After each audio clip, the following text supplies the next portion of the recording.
a hunt erupts on the cliff. A human tribe drives a herd of yaks towards the edge of a cliff. In panic, the yaks rush toward the cliff, one by one falling off, plummeting to their deaths. These humans are the primitive people of 20,000 years ago, struggling in a harsh environment that severely limits their food supply. The herd of yaks is their food for the winter. The panicked yaks begin attacking the humans. One yak charges violently at Kota. His father tries to save him, but it's too late. The yak knocks Kota off the cliff. As the tribe rushes to the cliff edge, they see Kota hanging on a rock face. His father calls for him not to let go, but Kota can't hold on and falls. His father screams his name, but there's no response. He wants to jump down to save him but is stopped by the tribe. They tell him that Kota cannot be saved and that they cannot lose their leader. He must return to the tribe and lead them. However, the father doesn't give up. He cries out to Kota through the night, but by morning, Kota still hasn't awoken. In sorrow, the father builds a tombstone for his son and bids him farewell before walking away. As the leader of the tribe, he must lead the people back with food, the only hope for surviving the winter. But just as they leave, a vulture lands on Kota's body and bites into him. The pain wakes Kota instantly. He grabs the vulture by the neck and throws it off.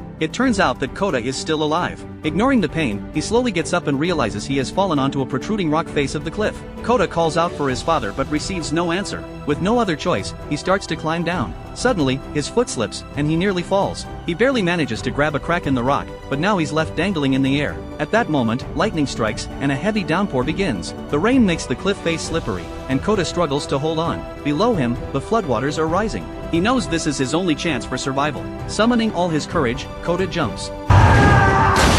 He survives the fall, but the intense pain in his foot makes it impossible to walk. He crawls to a puddle and drinks the muddy water to regain some strength. He then uses a branch to bind his injured foot and continues on. When he reaches the top of the mountain, he finds that his father and the tribe have long since left, leaving only the tombstone his father built for him. Devastated to learn that his father is gone, Kota collapses on the ground. Suddenly, the sound of wolves howling echoes from a distance. He gets up and sees several wild wolves watching him. In a hurry, Kota tries to escape, but the wolves soon catch up. He climbs up a tree, but before he can reach the top, a gray wolf grabs his shoe. Kota draws a knife from his waist and stabs the wolf, using the opportunity to climb higher. The wolves wait beneath the tree the whole night and leave the next morning. The injured gray wolf, however, is abandoned by the pack. Kota comes down and crafts a spear, preparing to kill the gray wolf. But when he sees the wolf's helpless eyes, his heart softens. He decides not to strike. Instead, Kota ties the wolf's mouth with rope and leads it to the river to clean its wounds. He finds a cave, throws the gray wolf inside, and collapses, exhausted, asleep. When Kota wakes up, the gray wolf has escaped from the rope and is now staring at him.